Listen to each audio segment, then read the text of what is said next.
Hey, how's everybody doing out there? It's me, Ollie, aka TNSAttitude. I am back here on YouTube.com. Thank you so much for tuning in today and making my video a part of your day. Now today, I wanted to do a bit of a story time with you guys for how I got over to AEW Revolution in Chicago. And obviously, you know, if you guys watch the videos, and I do thank you for that, I wanted to really just share with you, you know, how that trip came about and, you know, a few of the things that weren't on camera and how it came about, really. So when AEW Revolution got announced, it was actually around Christmas time, and I remember at the time thinking, man, I would love to do AEW. And I said that about, oh God, I would say when Double or Nothing happened last May, I fell in love with it. I was like, I've got to go to this. This looks like a really fun event.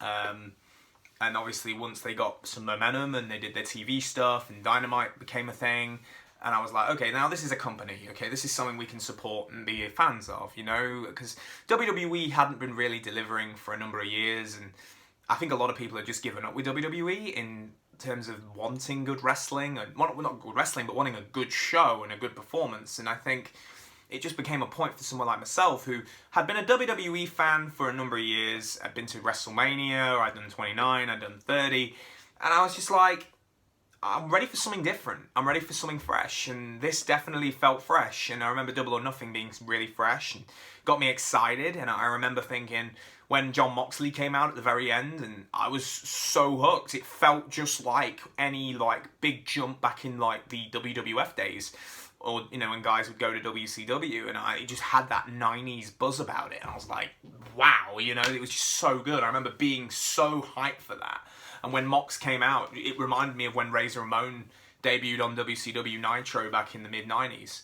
So when they did Revolution, when they announced Revolution, I remember at the time, because I mean, my day job, I work in hospitality, I'm a weekend warrior, I work a lot of weekends, I work a lot of unsocial hours, so, you know, I felt, you know what, I've worked hard all year, I want to go see this. And I just took it with that, and I was like, I'm going to go to that event, and I'm going to make it work. So the first thing I did, I called Dial-A-Flight, which is a company I use here in the UK, and they are basically a great company because what they do, they tailor-make trips for you. Wherever you want to go in the world, they'll sort it out. So I've used them about 3 times now, and every single time I've used them, they've been absolutely great. They're very efficient, they're very good in communicating. So I called them up, and they got a quote together for a flight, a hotel, decent flights, really. I mean, nothing bad. Everything was direct, and they got my hotel sorted out, and it was like a downtown thing originally. And then about a couple of weeks after I'd booked it, they got back to me and they were like, oh, we can actually upgrade you for 20 quid, and you can go into a 5-star right on the Riverwalk called the Swiss. I was like, all right, sweet. So that was cool. Getting my AEW tickets was pretty easy. I didn't actually do it through AEW Tix because as much as that website is great because it's directly to AEW, I was actually working that day when the tickets went on sale originally, and they sold out really fast, which was pretty, you know, you can understand it. But I remember I used my friend Mike Sorkin. He's a good buddy of mine. You might have seen him on here before, but he has a company called Immortal Seats, and they work with ticket events all over the United States, the UK, Europe, all over the world. And they had tickets available for AEW, so I was like, all right, I'll buy a ticket through Immortal Seats. And the seat I originally had was 10 rows from the ring. And then later to find that I actually would get an upgrade. A nice upgrade. So thanks for that, dude. I appreciate that if you're watching this. 3rd row, center, camera side. I was blown away. So literally that became, I was really hyped. And I remember working over Christmas, I was like, man, I'm happy. I've got, you know, New Year, I'll work New Year. And I was like, well, I've got AEW to look forward to in February. I can't wait. I'm super hyped. And yeah, I just remember getting ready for the trip, and it was a small trip. Like, I'm not gonna lie, like I've done America trips before, and I've only done like I've only been out there for like a week or 2 weeks. I mean, I worked there for like a few months back in the day, and but this was a short trip. Like, I remember I flew in on the Friday and I left Monday night, so I was only really there for like 3 to 4 days. So in the time I was going to be there, I had to make it work. So I remember like the week before I went, C2E2 started to announce like meet and greet schedules for wrestlers, and like I remember being really surprised by how cool, like how cheap these meet and greets were. Like, they weren't really that expensive. Like, they were quite good. They were good price. I mean, I remember when I used to do like WrestleMania Access back in the day, and I used to pay like through my nose for some of the meet and greets. I mean, they were $80, $90, $100 a pop for, depending on who it was. Like, I think I paid like 80 to meet Batista, like £80 to meet Batista, and that was like quite a lot. That was a lot of money back then. So you know, it was a thing. And I remember the schedule. We got our day. We got Darby Allin, MJF, Penelope Ford, Kip Sabian. John Moxley was going to be there on that Sunday. That was the Sunday announcement. But going back to how the trip, with the trips. So I remember I got my flight on the Friday morning. I actually stayed in Heathrow the day before, so London Heathrow, because it was like an early morning flight. I didn't really want to be traveling Thursday night, like in the night, on a coach. I didn't want it. I just want to be like waking up in London, straight to the airport, boom, there and then, nice, fresh, on my way. And yeah, it was that. It was exactly what I wanted it to be. And I remember getting to the terminal, and I just remember getting to that terminal, and I remember seeing people with masks on, and this is around like a month ago, and this is before this was a real like worldwide pandemic, and I was like, damn, like this is scary, like this is gonna be something, and we've got to. I don't think anybody really knew how severe this was going to be, and I'm referring to coronavirus, because that's going to make an appearance on here. Coronavirus! It's going to make an appearance. But, this is my little Cardi B reference right there. She's so ridiculous. I was seeing that. But yeah, no, the whole, that whole thing was crazy. And that was just sort of coming in as well. And then, yeah, I just remember, first thing I did, I bought some Oakleys. I was like, I want to get some Oakleys. And I got them at a really good price. I think I paid like 70 for these Oakleys. They were nice, nice sunglasses. Bought those because there was a Sunglasser Hut, and they were selling Oakleys at 200 a pop, and I was just like, not happening. But 70 was all right for a good pair of shades, so I bought those. And then I remember getting my flight, and I remember the flight was pretty nice. I took my tablet on board, so I got to watch a load of South Park, which I downloaded off Amazon Prime. And then I remember getting to the... I'm not really going to tell you I don't want to go too detailed, because obviously you guys have seen the videos, or if you've not, they're there, watch them. I appreciate it. But I remember the Friday being just a very chilled day. I didn't do a lot. I remember getting to the hotel. It was really cold. It was like -3 degrees in downtown Chicago. And I just remember saying to myself, man, I gotta wrap up, scarf, jumper. I was ready for winter. And it was just cold weather. And yeah, I just remember that day I got to the hotel. It was 6 o'clock at night. I was pretty tired, actually. I felt really tired. And my body was just turning down. I felt, man, I could just collapse in a bed right now. But I still went out. As you guys know, I went out because I thought, you know what, I still want to do something today, even if I'm just going to go to a restaurant. I still want to go out. And I remember I'm a big Wahlburger fan. I love Wahlburgers, Mark Wahlberg and Donnie Wahlberg, and just that whole thing was super cool. And I remember spending a Friday night looking for this Wahlburgers place, so that was nice. And I remember just going around and trying to find where it was, and then obviously we found it, and it was nice, and we sat in there and had a burger and beer, and that was awesome. I have a good memory of it. That was a really nice memory, and it was nice. I got that on video, which was super cool as well. And then obviously that was about it. I mean, I literally I didn't want to do much more than that because it was getting quite late. My body clock was on like 2 a.m. in the morning British, so I was like, yeah, time to go back. So I went back to the hotel. SmackDown was on, so I looked at SmackDown for the last like 10 minutes, and it was when the Fiend challenged Cena to that match at Mania, or Warehouse Mania as we're going to call it now. And yeah, I remember watching that, and then I got ready for bed. I just like collapsed in a bed, and that was it. I kept waking up at weird times of the morning as well, because obviously my body's on UK time, so I was waking up at like, I think I woke up at like 5 in the morning at one point. I was like, what the hell? It's like 4 and 5 in the morning, and it's actually like 10 a.m. my time. So yeah, that was quite crazy.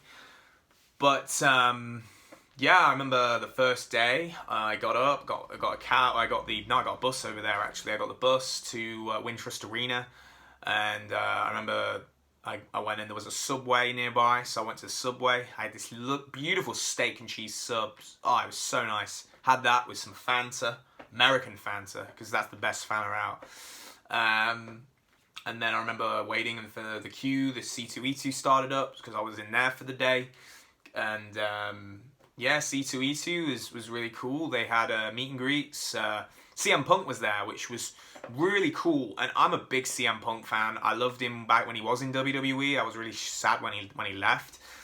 But he was signing. He was doing a thing at Pro Wrestling Tees. They had like this booth for him, and he was there both days. So he was. Oh, no, I think he was there Friday, Saturday, and Sunday. Yeah, he was there all 3 days, and he was really nice. Like he, I think he was like 40. He was $40 a photo, 40 an autograph. Pretty reasonable. So I met him. I got like, he was. I bought 2 signatures and a photo, and it was like $120 to get everything done for it. I was like, that's good, like that is not bad. Like for the time, I was like, that's about what you pay. Like if it was at WrestleMania Access, I probably would have paid that then. So, and this was for 2 autographs, not 1. Like this is my point. So yeah, that was cool. And then I met a few other people. I met like Mark Ruffalo from the Avengers. I met obviously the Hulk. He's really cool. Bit rushed, but that's how these photo ops are. They're quick. It's boom, boom, boom. On you go. I met Carl Urban. I met Laz Alonso. They were really cool. And then I was just like floating around, and I saw there was RF Video there. I think it was RF Video. They were doing like something. There was like a load of weird stuff. They got like, Kevin Nash didn't get in, but they had like Hurricane and Molly Holly were at C2E2 all weekend, and they were doing this. They were charging. Was it like? I think they were charging like $60 a combo, and I was like, wow, that's expensive, man. Like Molly Holly, bless her. Like, I'm sorry, but I'm not gonna pay that for that. But anyway, so yeah, I remember just walking around after I'd done everything I needed to do. I remember walking around. The beer was expensive in there. It was like $10, $12. Some beers was really pricey. Some of the, like I say, this is an event. This is a convention. You were going to expect these prices are mad. And the thing about American Comic Cons, I mean, I've done a lot of them now, so they're all the same. They really are all the same. So then once I was done, and I was like, right, I'm gonna get out of here. I went round the side, and I was going to queue up for the event. And at the time, I remember seeing a sign that said you can't take a bag in. And obviously, I got this bag. So I was like, well, that's a bit of a pickle. And it said, oh, you can like collect your bag at the end of the show, blah, blah, blah. And I was just like, you know what, I'm going to save me the headache going to do all that. So I actually just I went back to my hotel. I had like an hour and a half anyway, so I was like, this is fine, like this is perfect. And I got changed. I got my Kenny Omega top on, so I was ready for the show. That was the t-shirt I wanted to wear, good old Kenny Omega. He's like one of my favourites in AEW. And I remember I went down to the bar, I bought this really nice, heavy IPA, sat there drinking this nice IPA beer, just enjoying life. And yeah, I just remember booking this taxi, and yeah, it was straight at the door. I jumped in, and then on my way, went over to the Wintrust Arena, got out, and who do I see straight away? Austin Gunn. Billy Gunn's son was just walking around. So I got a photo with him. He was really nice. And he was like just chilling. And I saw Fight TV were doing some stuff. Damian Nelson was there from the PWR report. And this other guy, I don't forget the other name. But Damian Nelson I know, because obviously I remember him from the WrestleMania 29 trip. He was really cool. He remembered me, which was really nice. Because I remember seeing him at the... there was this hotel on Madison Avenue that I remember me and a few of the guys saw back then. This is when he was with David Hero. So that was really cool. Then I remember just getting into the venue and I saw this amazing like AEW. It was like a Revolution banner, really cool, with Jericho and Mox on it, and then met a few other people, really cool. Then remember went into the venue. I saw my seat. I was like, holy shit, this is where I'm sitting. I was like, oh, wow. So I'm sitting down and I'm thinking, this is cool. This is so cool. Like center, like third row, camera side. And then I heard somebody go, Ollie! And I look around and it's Assault and Battery, aka Ravi, Stevie Breach, Justin, and a couple of their friends. And I was just like, hey, what's up, guys? So, you know, they were really, really nice. And Breachy, really nice guy. I've never really met Stevie Breach before. He's a super nice guy. Like, I've spoke to him online, but I've never, like, met him, like, you know, like, actually said, hey, you know, in a personal way. And they were really cool guys. Like, they are super nice, and I think it's awesome that those guys have, you know, stayed friends for so many years, and, you know, they've kept that YWC legacy going, and I you know, it's really cool. And, you know, Ravi was really nice. I like Ravi. He's similar age to me, but I remember him a lot when I was younger, and his unboxings and stuff. But no, he's a good dude. And yeah, they were actually doing the gimmick, because they remember me for when I did my Happy Free 16 Day video when I poured beer right in my eyes. They were like, clink! The whole gimmick of the weekend was clink! So that was cool. But yeah, they're good guys. And yeah, we had some pictures just like talking and asking how life was, and just enjoying life, man. It was good fun. And then I went over to the merch stand and I picked this up, this Revolution t-shirt. This was like $30. It was it's I Was There. It's got the I Was There thing on the back, and I also bought this this hoodie, which has the Chicago flag going through it. This AEW. This was $60 for this varsity hoodie. So I'm actually gonna put this on because I'm getting a little cold. I'm not gonna lie, guys. Oh man, there we go. That's better. Woo! I'm feeling better now, guys. So yeah, and then like I say, guys, overall, the show itself was amazing. Like, I really loved like Jake Hager's theme music. I remember popping to that because that was the debut of his like in-ring debut at AEW, so it was really cool. Adam Page, Bucks, Omega, great match. Really good fun. Probably the best match I've ever seen live as a wrestling fan in all of the 20 plus years I've watched it. Jericho and Moxley, great main event. Just so much was cool, and like when you're third row, like you see such a different perspective, man. Like it's just so different. But I feel spoiled now because I really want to sit in them sort of seats now in the future. So hopefully, I'm gonna hustle, get them good seats again, hopefully, down the road. But yeah, like I'm not going to say too much about Revolution because you guys can see it for yourself if you watch the pay-per-view, and you can see my big bobbling head bouncing up and down in the third row. I'm behind this guy in yellow. You'll see it on the show. But yeah, then like I say, the Sunday came out of Revolution. The Sunday, Ravi messages me on Instagram. He's like, "Oh, are you in the venue yet?" And I was like, "Oh, not yet. I'm queuing." He's like, "Oh, same." Because John Moxley was doing a meet and greet first thing, and it was capped at 50 people. So that was a thing. And then obviously, you know, let me just cut this for 1 second.